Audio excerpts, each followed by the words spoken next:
L'échec de la Restauration de 1873. Tout était possible politiquement à la seconde moitié du XIXe siècle.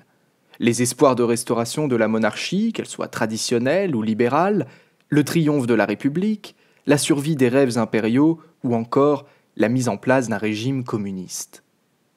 C'est dans ce contexte que nous trouvons le comte de Chambord, petit-fils de Charles X, roi légitime de France de 1844 à sa mort en 1883 sous le nom d'Henri V.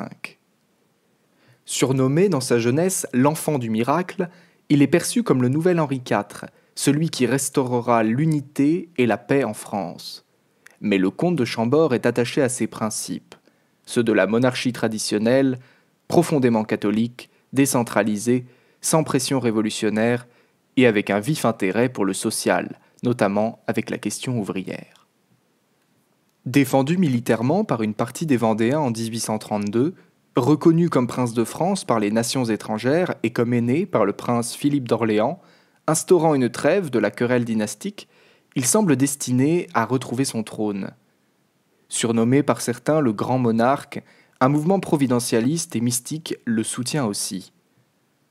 De plus, la chute de l'Empire en 1870 et l'instauration de la République des Ducs, la Troisième République est à ses débuts dirigée par des monarchistes, et le peuple est en grande partie encore favorable à une restauration monarchique.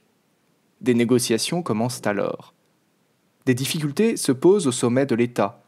Adolphe Thiers, premier président de la Troisième République et ancien ministre de Louis-Philippe, abandonne de son côté l'option monarchique, la jugeant impossible à mettre en place, et rallie les républicains.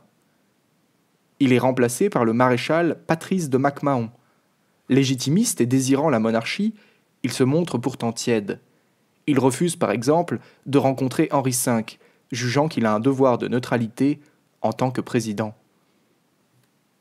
Au-delà de la tiédeur de certains monarchistes, l'opposition entre légitimistes et orléanistes demeure au niveau doctrinal. Les orléanistes étant en partie libéraux et acquis à certaines idées révolutionnaires, les monarchistes sont divisés et le comte de Chambord subit de la désinformation. D'un côté, les libéraux tentent de le rapprocher de la Révolution, et de l'autre, les républicains font de lui un tyran.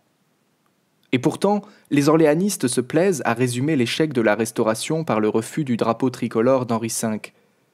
C'est en effet le point de rupture, mais il est le symbole de deux visions de la monarchie qui s'opposent, celle de Louis XVI et celle de Louis-Philippe. Henri V refusant cette dernière, car sachant bien qu'elle trahit la précédente et ne sert que de pont à la République.